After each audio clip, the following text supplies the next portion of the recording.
Stop scrolling. What you're about to hear sounds completely made up, but it is 100% real.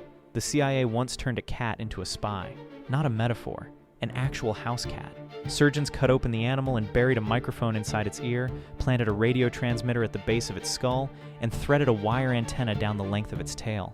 Watch till the end, because this gets so much worse. The year was 1961. The mission was to sneak this cat into Soviet diplomatic meetings and record secret conversations. The agency spent years training it. They spent $20 million on the whole program. Then came the first field test.